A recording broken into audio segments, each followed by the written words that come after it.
जल्दी से मुझे नीलमणि दे दे माधव। मैं जानता हूं वो नीलमणि तुम्हारे पास है। तुम्हें मुझको वो नीलमणि देनी ही होगी। ये तुम क्या कह रहे हो? नहीं, मेरे पास कोई नीलमणि नहीं है। मैं सच कह रहा हूं। मुझे सब पता है। अगर तुमने नीलमणि नहीं दी तो मैं तुम्हें इसी वक्त जान से मार दूंगा। मैं जान ले लूंगा तुम्हारी। तू मेरा दोस्त नहीं, दुश्मन है भैरव, और मैं दुश्मन के हाथ में कभी नीलमणि नहीं लगने दूंगा। ये सुनकर भैरव का गुस्सा आसमान पार कर चुका था। गुस्से से उसकी आंखें लाल हो गई थी। तभी भैरव माधव को पहाड़ी के नीचे धक्का दे देता है और माधव चीखते चिल्लाते हुए समंदर में समा जाता है। कुछ समय पहले सीतापुर नामक गांव में माधव अपनी 4 बेटियों के साथ रहता था। वो एक चरवाहा था और अपनी बकरियां चराकर अपना गुजारा करता था। उसकी 4 बेटियां सीधी साधी और शांत स्वभाव की थी। एक दिन गांव में भयानक बीमारी फैल गई और सभी के जानवर मरने लगे, लेकिन माधव की सारी बकरियां स्वस्थ रहीं, जिसे देखकर गांव वाले हैरान हो गए। हमारे गांव की बकरियां मर रही हैं, लेकिन माधव की एक भी बकरी नहीं मरी। ये कैसे हो सकता है? ये अजीब बात नहीं है। हाँ, ये तुम ठीक कह रहे हो। वो तो अपनी बकरियों को कुछ ऐसा देता है जो हम लोगों को नहीं पता। कोई तो बात जरूर है। अरे ऐसा भी क्या रहस्य है जो सिर्फ माधव की बकरियां ही स्वस्थ हैं? अरे कोई तो राज है जो हमें नहीं पता। हाँ, तुम सही कह रहे हो। चलो हम चलकर पूछते हैं कि आखिर वो अपनी बकरियों को ऐसा क्या खिलाता है जिससे हमारे जानवर तो मर रहे हैं और उनकी बकरियां नहीं मर रही। फिर सभी गांव वाले इकट्ठा होकर माधव के घर पहुंच जाते हैं, जिसे देख माधव हैरान रह जाता है। क्या हो गया? आज आप एक साथ मेरे यहाँ आए हैं? सब ठीक तो है ना? देखो माधव, हम जानते हैं कि तुम अपनी बकरियों को कुछ तो देते हो जो हम लोगों को नहीं पता। बता दो ताकि हम लोग भी अपने जानवरों को वही चीजें दें। बीमारी के प्रकोप से हमारे कई जानवर मर चुके हैं। हाँ माधव, मेरी भी कई गायें मर चुकी हैं। तुम बता दो ताकि हम भी अपने जानवरों को अच्छे से ख्याल रख सकें। आप लोग कैसी बातें कर रहे हैं? नहीं नहीं, मेरे पास ऐसी कोई चीज नहीं है कि मैं अपने जानवरों को दूं। मैं तो बस अपनी बकरियों का ध्यान अच्छे से रखता हूं ताकि उन्हें बीमारी ना हो। इसके सिवा मैं और कुछ नहीं करता। नहीं, तुम झूठ बोल रहे हो। लगता है हम लोगों से कुछ छुपा रहे हो। मैं आप लोगों को बता चुका हूं। अब मुझे जाना चाहिए। मुझे अपनी बकरियां चराने जाना है। माधव अपनी बकरियां लेकर वहां से चला जाता है और सभी गांव वाले परेशान होकर बैठ जाते हैं। ये हमें कुछ नहीं बताने वाला है। हाँ, सच कह रहे हो। जरूर ये हम सबसे कुछ छुपा रहा है। इसका पता तो हमें करना ही होगा। फिर सभी गांव वाले परेशान होकर वहां से चले जाते हैं। रात को भैरव परेशान होकर आधी रात को घर में सो रहा होता है।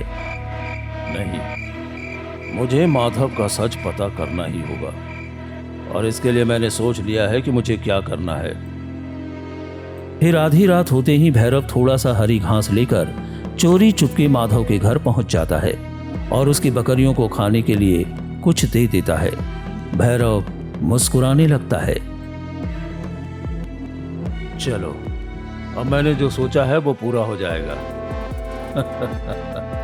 अब जो मैं चाहता हूं वो होगा। फिर भैरव वापस अपने घर आ जाता है। सुबह होते ही माधव अपने घर में सो रहा होता है। तभी सभी गांव वाले उसकी मरी हुई बकरियां देखकर परेशान हो जाते हैं और भागकर माधव के पास जाते हैं। अरे माधव, माधव देख, तेरी सारी बकरियां मर गई हैं। जब हमारे जानवरों को बीमारी लगी है तो तेरे जानवर कैसे बच जाते? देखो, तेरी सारी बकरियां भी मर गई। बेचारा। चलो चलो, अब क्या ही कर सकते हैं। ये बीमारी तो पूरे गांव के जानवरों को खा रही है। ये क्या हो गया?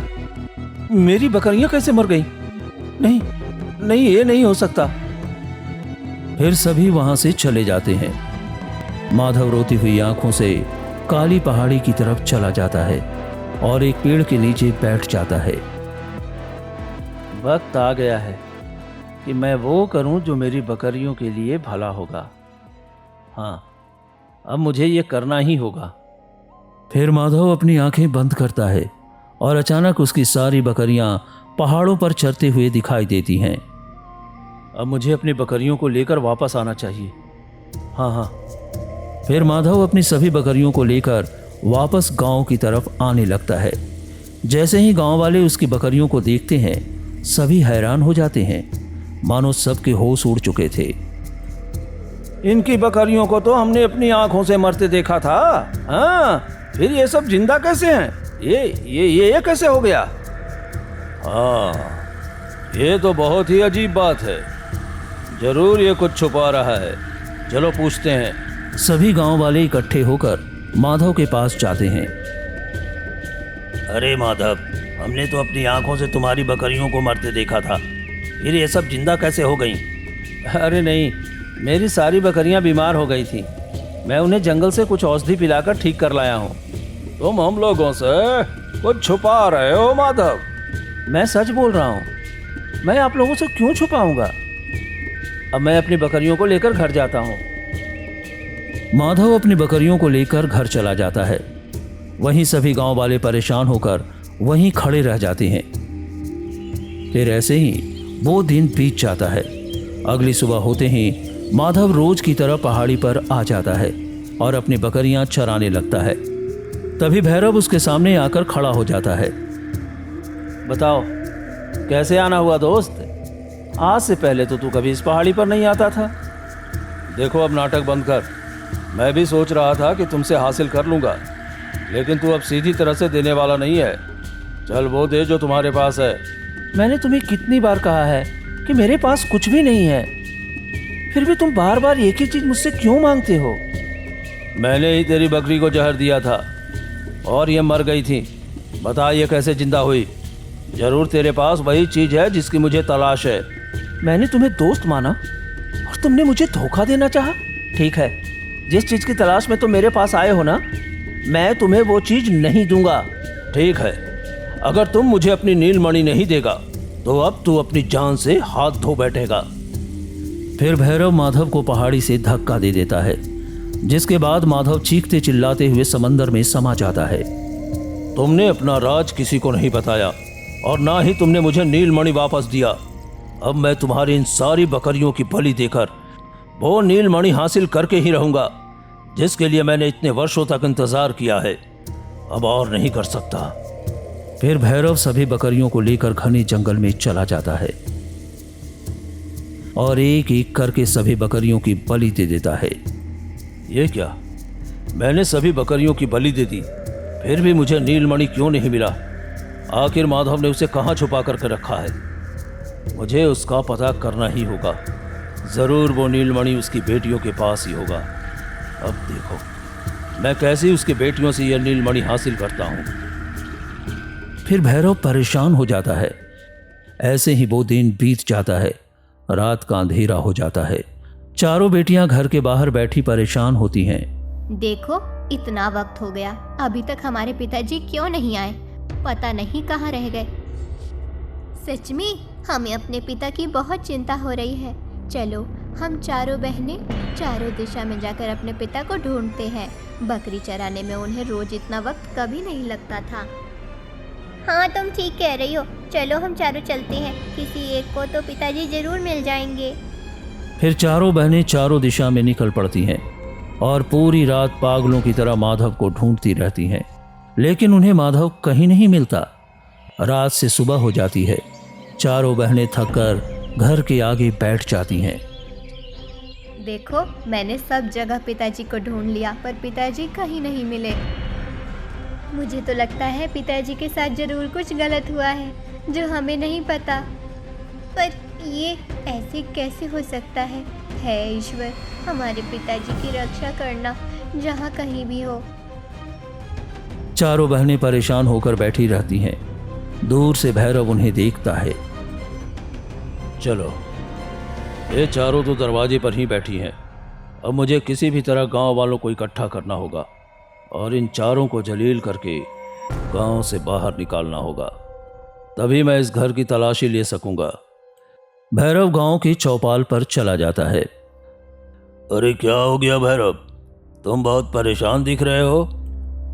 अब क्या बताऊं मुखिया जी, वही माधव की चारों बेटियां, नैना, सौम्या, सुधा और राधा। मैंने इन्हें जंगल में अपनी सारी बकरियों की बलि देकर तंत्र विद्या करते हुए देखा है। इन्होंने अपनी बकरियों को जान से मार दिया। ये तुम क्या कह रहे हो? मैं सच कह रहा हूँ मुखिया जी। हमारे गांव में जो बीमारी आई है ना, वो इन्हीं चारों की वजह से आई है। देखिए, इसकी बकरियां नहीं मरती और हमारे गांव के सभी जानवर मर रहे हैं। हाँ, तुम ठीक कहता है। यानी ये चारों जरूर काला जादू करती हैं। चलो गांव वालों, इन्हें अभी गांव से निकाल देते हैं। सभी गांव वाले गुस्से में आग बबूला होकर माधव के घर पहुंच जाते हैं। क्या हो गया मुखिया जी, आप सब ठीक तो है ना? तुम चारों काला जादू करती हो और हमारे गांव के सभी जानवरों को मार रही हो। तुम इतनी भोली बनने का नाटक कैसे कर सकती हो? ये आप कैसी बातें कर रहे हैं मुखिया जी? हम चारों वैसे ही परेशान हैं। हमारे पिताजी का कोई पता नहीं चल रहा है। हमारी कोई बकरियां भी नहीं मिल रही। तुमने अपनी बकरियों को खुद ही बलि दे दी और अब भोली बन रही हो। चारों के चारों गांव से निकल जाओ, वरना हम तुम्हें जान से मार देंगे। नहीं मुखिया जी, ऐसा मत करिए। हम पिताजी को ढूंढ रहे हैं। बिना पिता के हम कहाँ जाएंगे? तुम्हारी वजह से हमारी सारी बकरियां मर गई और तुम चाहती हो कि हम तुम्हें गांव में रहने दें? निकल जाओ यहाँ से। फिर सभी गांव वाले चारों बहनों को पकड़कर घसीटते हुए गांव से बाहर धक्का दे देते हैं। आज के बाद अगर तुम चारों यहाँ दिखी तो वो तुम्हारी आखिरी रात होगी। शुक्र मनाओ कि हमने तुम्हें तंत्र विद्या करते हुए अपने आंखों से नहीं देखा, वरना जिंदा नहीं छोड़ते। सभी गांव वाले वहां से चले जाते हैं। चारों बहनें रोते हुए घने जंगल की तरफ चल देती है और चलते चलते चारों बहनें दूसरे राज्य में आ जाती हैं। देखो, हम लोग यहाँ तो आ गए, लेकिन हमें अपने पिता की बहुत याद आ रही है। हम लोग वो गांव तो छोड़ दिया, लेकिन हमें अपने पिता की याद आ रही है। लेकिन क्या करें, हमें अपना जीवन बिताना होगा। चलो, यहाँ पर एक झोपड़ी बनाकर कैसे भी रात को बिताना है। देखो, रात होने वाली है। हाँ, चलो झोपड़ी बनाकर रात भर रहते हैं, फिर हम पिताजी को कल ढूंढेंगे। फिर चारों बहनें वहां पर एक झोपड़ी बना लेती है और वहीं पर रह जाती है। रात में चारों बहनें सो जाती हैं कि तभी अचानक एक सपना आता है। आ जाओ, तुम्हारे पिता समंदर में कैद हैं। तुम चारों ही अपने पिता को आजाद कर सकती हो। आ जाओ। तभी चारों बहनों की आंखें खुल जाती है। ये कैसा अजीब सा सपना था? हमारा पिता समंदर में कैसे कैद हो सकता है? हाँ, मुझे भी यही सपना आया है, पर एक ही सपना हम सबको कैसे आ सकता है? चलो, हमें साधु महाराज से पूछना चाहिए। वही हमें कोई रास्ता बताएंगे जिससे कि हम इसका पता कर पाएंगे कि आखिर ये बात में सच्चाई है या नहीं। और देखो, बाहर सूरज भी निकलने वाला है, तो हम इसी वक्त निकल जाते हैं। फिर चारों बहनें वहां से निकल जाती हैं। थोड़ी दूर जाने के बाद एक पेड़ के नीचे एक साधु महाराज तप करते हुए दिख जाते हैं। तभी चारों बहनें जाकर वहां खड़ी हो जाती है। कहो पुत्री, कैसे आना हुआ? साधु महाराज, आज रात को एक सपना आया जिसमें एक रहस्यमयी आवाज ने कहा कि हमारे पिता समुंदर में कैद है। क्या ये सच है? मुझे यकीन नहीं हो रहा कि हमारा पिता समुंदर में भी कैद हो सकता है। ये सच है पुत्री कि तुम चारों का पिता समंदर में ही कैद है, और तुम्हें अगर अपने पिता को बचाना है तो तुम्हें समंदर के गहराइयों में जाना होगा और अपने पिता को वहां से सुरक्षित बाहर लाना होगा। ये कैसे हो सकता है? समुंदर में कोई इंसान कैद होना कोई मामूली बात नहीं है, और हम सब चारों तो इंसान हैं। फिर भला हम समुंदर में कैसे सांस ले पाएंगे? ये रहस्य तुम्हारे जन्म से जुड़ा हुआ है और ये तुम्हें वक्त आने पर पता लगेगा। बस तुम अभी समंदर में चले जाओ। फिर साधु महाराज अपने ध्यान में चले जाते हैं। तभी चारों बहनें परेशान होकर वहां से निकल पड़ती हैं और समंदर के पास आ जाती हैं।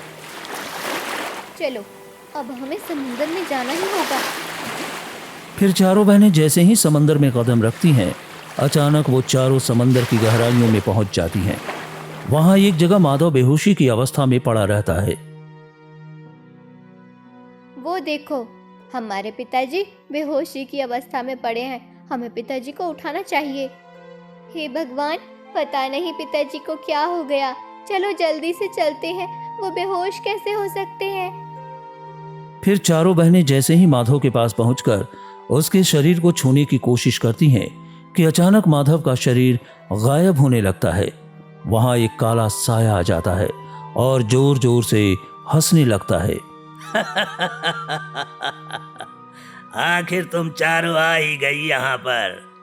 अब तुम चारों यहाँ से बाहर नहीं निकल सकती हो। ये सब क्या हो रहा है?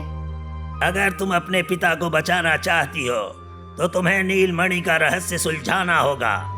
ठीक है, हम लोग वो रहस्य जरूर सुलझाएंगे और अपने पिता को सही सलामत यहाँ से बाहर ले जाएंगे। चलो सब आगे चलते हैं। फिर चारों बहनें आगे बढ़ती हैं और इधर उधर देखने लगती है। तभी वहां समंदर में एक जादुई शीशा दिखाई देता है जिसमें वही औरत दिखाई देती है। पहले नीलमणि तक पहुंचो। हाँ, लेकिन कैसे जाएं? हमें तो कुछ नहीं पता। तुम्हें पहले काली गुफा में जाना होगा। ठीक है, अगर हमें पिताजी को बचाने के लिए एक काली गुफा में जाना ही होगा तो हम उसमें जाएंगे और नीलमणि का रहस्य भी सुलझाएंगे। चलो बहन, चलते हैं। फिर चारों बहन वहां से निकल पड़ती है। कई घंटे सफर करने के बाद रास्ते में उन्हें जलते हुए कोयले से भरा रास्ता दिखाई देता है, जिसे देखकर चारों बहनें डर जाती हैं। ये क्या? ये तो जलते हुए कोयले का रास्ता है। हम लोग ये रास्ता कैसे पार करेंगे? देखो, हमें अपने पिताजी को बचाना है तो हमें ना चाहते हुए भी इस रास्ते पर चलना ही होगा और नीलमणि का रहस्य भी तो सुलझाना है। और जैसे कि उसने हमें बताया था, हमें इसी रास्ते पर आगे चलते रहना है। फिर चारों बहनें एक दूसरे का हाथ पकड़ लेती है और जलते हुए कोयले पर कदम रखती है। जैसे तैसे वो जलते हुए कोयले का रास्ता पार कर लेती है।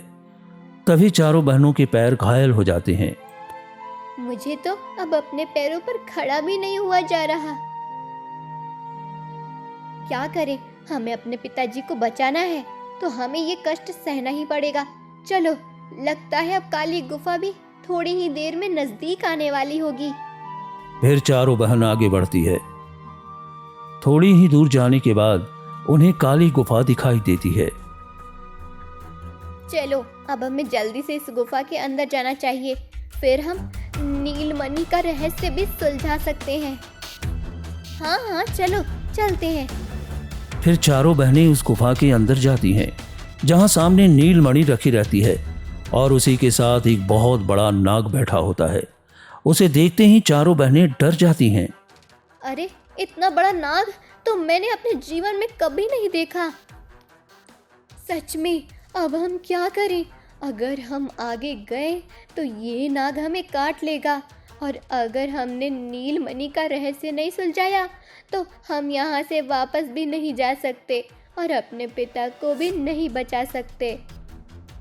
अगर तुम इस नीलमणि को हासिल करना चाहती हो और इसका रहस्य भी सुलझाना चाहती हो तो पहले तुम चारों को बारी बारी से दंसना होगा, नहीं तो मरने के लिए तैयार हो जाओ।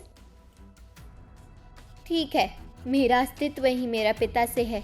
अगर मेरे पिता ही जिंदा ना रहे तो हम सबके जिंदा रहने का कोई वजूद नहीं रहेगा, इसलिए हम सब इसके लिए तैयार हैं।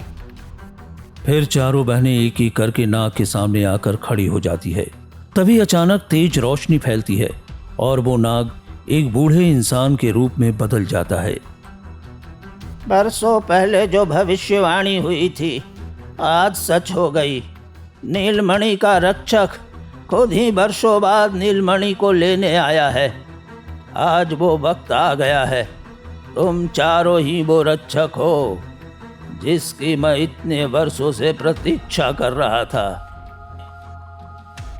ये आप कैसी बातें कर रहे हैं? आप तो नाग थे, ये इंसान कैसे बन गए?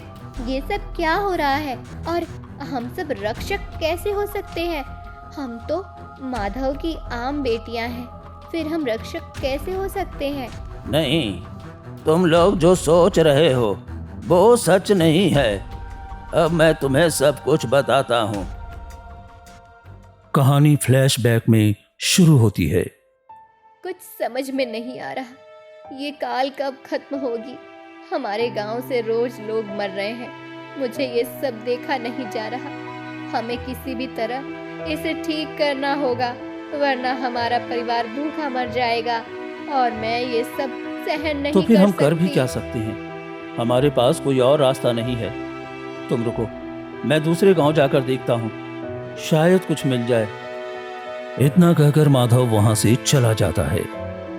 नहीं, यही वक्त है कि मुझे अपने गुरुदेव से बात करनी होगी कि मुझे क्या करना चाहिए। रुक्मणी परेशान होकर घर से निकलती है। घने जंगल से होते हुए एक कुटिया पहुंचती है जहां साधु महाराज बैठे होते हैं। साधु महाराज, मुझे ऐसी शक्ति चाहिए जिससे मैं गांव और अपने परिवार को बचा सकूं। क्या कोई ऐसी जगह है जहां से मैं सबके लिए मदद ला सकूं? हाँ है, काली पहाड़ी। वहाँ एक श्रापित गुफा है, जो उसमें जाएगा वो वापस नहीं लौटेगा। लेकिन अगर वो श्राप तोड़ दे तो उसे नीलमणि की शक्ति मिलेगी, जिससे तुम्हारा परिवार कभी भूखा नहीं मरेगा और तुम्हारी बकरियां सुरक्षित रहेंगी। लेकिन वहां जाने का रास्ता बहुत खतरनाक है। ठीक है, अगर यही एक रास्ता है मेरे परिवार को बचाने के लिए तो मैं ये जरूर करूंगी। फिर रुक्मणी वहां से निकल पड़ती है।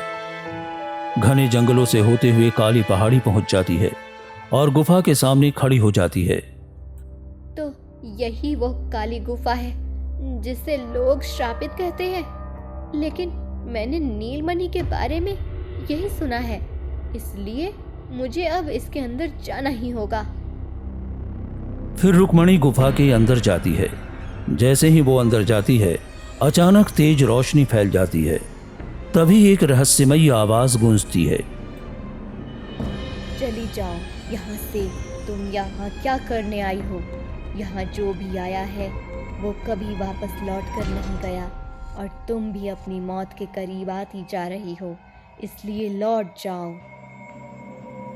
मुझे वह शक्ति चाहिए जिससे मेरा परिवार भूखा न रहे और सब हंसी खुशी रहे और मेरे जानवर कभी ना मरे।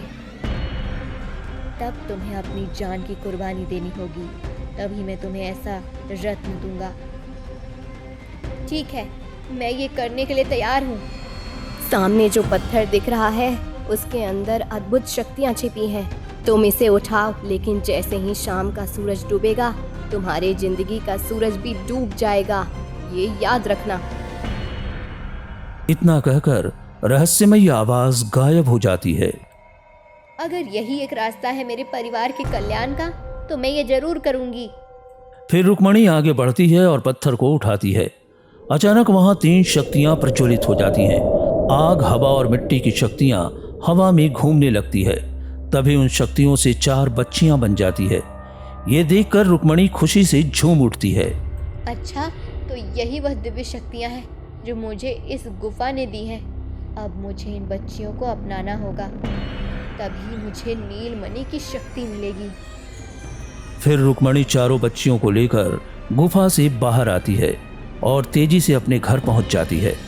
तभी वहां माधव आ जाता है। ये क्या रुक्मणी, 4 बच्चियां तुम कहां से ले आई? हमारी तो एक भी संतान नहीं थी।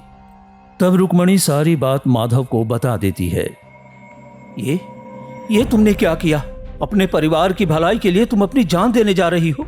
तुम मर भी गई तो ऐसी भलाई का मैं क्या करूंगा?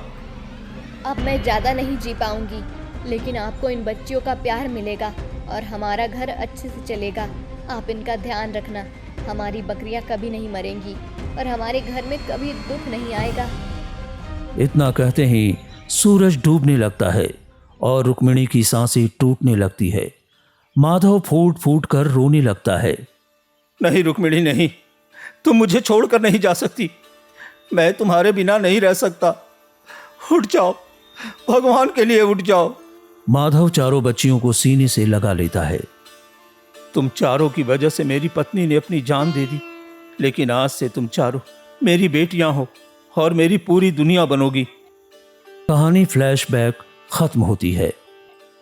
तब से तुम्हारे पिता ने तुम्हें अपनी बेटियों की तरह पाला, लेकिन सच ये है कि तुम उनकी असली बेटियां नहीं हो। तुम 4 दिव्य शक्तियां हो जो नीलमणि को शक्तिशाली बनाती है। ये सुनते ही चारों बहनों की आंखों से आंसू गिरने लगते हैं। अच्छा, तो हमारा ये रहस्य है, इसलिए आप हमें रक्षक कह रहे थे। हम सबको यकीन नहीं हो रहा कि हम सब बहनें नहीं हैं, लेकिन फिर भी पिताजी ने हम सबको इतना प्रेम किया। तभी नैना की आंखों में हैरानी दिखाई देती है। हाँ, क्योंकि तुम इस नीलमणि के 4 तत्व हो और उन्हीं 4 तत्वों से तुम चारों का जन्म हुआ है। रुक्मिणी कभी माँ नहीं बन सकती थी, लेकिन उसने अपनी आखिरी सांस गिनते हुए तुम चारों को एक घर दिया और एक अच्छी परवरिश दी, लेकिन दरअसल तुम इंसानी बच्चे नहीं हो। तभी चारों बहनों की आंखों में आंसू निकल आते हैं। इतने में सामने रखा नीलमणि चमकने लगता है और उसकी सारी शक्तियां चारों के शरीर में समाने लगती है। देखते ही देखते नीलमणि खुद अपनी जगह से उठकर नैना के हाथ में आ जाता है। अब वक्त आ गया है कि तुम्हें इस नीलमणि की शक्ति पहचाननी है और उन सभी दोषियों को सजा दिलानी है जो इसका गलत इस्तेमाल करना चाहते हैं। क्योंकि तुम रक्षक हो, इसकी जिम्मेदारी तुम चारों की है। ठीक है, अगर हम इस नीलमणि के रक्षक हैं तो इसकी रक्षा जरूर करेंगे। जो कोई भी इस पर बुरी नजर डालेगा, हम उसे जीवित नहीं छोड़ेंगे। हाँ, और भैरव से बचकर रहना। वो इस नीलमणि का गलत उपयोग करना चाहता है। उसे इसकी शक्ति का ज्ञान हो चुका है। उसी ने तुम्हारे पिता के साथ ऐसा किया है। मैं समझ गई बाबा। फिर चारों बहनें नीलमणि लेकर वहां से निकल पड़ती है और समंदर की दुनिया में पहुंच जाती है। गहरे समंदर में माधव एक जगह बैठा होता है। तभी वहां भैरव आता है। मैं जानता हूँ तुम मरे नहीं हो और इतनी आसानी से मर भी नहीं सकते। अब जल्दी से बता, मेरा नीलमणि कहाँ है, क्योंकि मैं बिना नीलमणि लिए वापस नहीं जाने वाला। आखिर तुम उस नीलमणि को हासिल करना क्यों चाहते हो? वो किसी साधारण इंसान के लिए नहीं है। क्योंकि मैं एक और तंत्र साधना कर रहा हूँ। बहुत बड़ी अघोर विद्या प्राप्त करना चाहता हूँ, जिसके लिए मुझे उस नीलमणि की ज़रूरत है और वो तुम मुझे दोगे। तुम्हें जो करना है कर लो, मुझे फर्क नहीं पड़ता। मैं तुम्हें वो नीलमणि कभी नहीं दूंगा। वो मेरी पत्नी की कुर्बानी से मिली शक्ति है। पर मुझे समझ में नहीं आ रहा, मैंने तुम्हें जान से मारा, तुम्हारे पास नहीं है, तुम्हारी बेटियों के पास भी नहीं है। मैंने पूरे घर की तलाशी ली, फिर आखिर वो नीलमणि है कहाँ? वो नीलमणि वहाँ है जहाँ तुम सोच भी नहीं सकते। उसकी शक्तियाँ हमेशा मेरे पास रहती हैं, जिससे मैं अपने परिवार की रक्षा करता हूँ। तुम्हें वो कभी नहीं मिलेगा। तो अब मैं तुम्हें यहाँ जिंदा नहीं छोड़ूंगा। भैरव माधव का गला दबाने लगता है। तभी पीछे से चारों बहनें वहां आ जाती हैं। ये तुम क्या कर रहे हो? छोड़ दो मेरे पिताजी को, वरना इसकी कीमत तुम्हें चुकानी पड़ेगी। अरे ये तो तुम्हारी बेटियां साधारण नहीं निकली। समंदर के अंदर साधारण लड़कियां कैसे आ सकती हैं?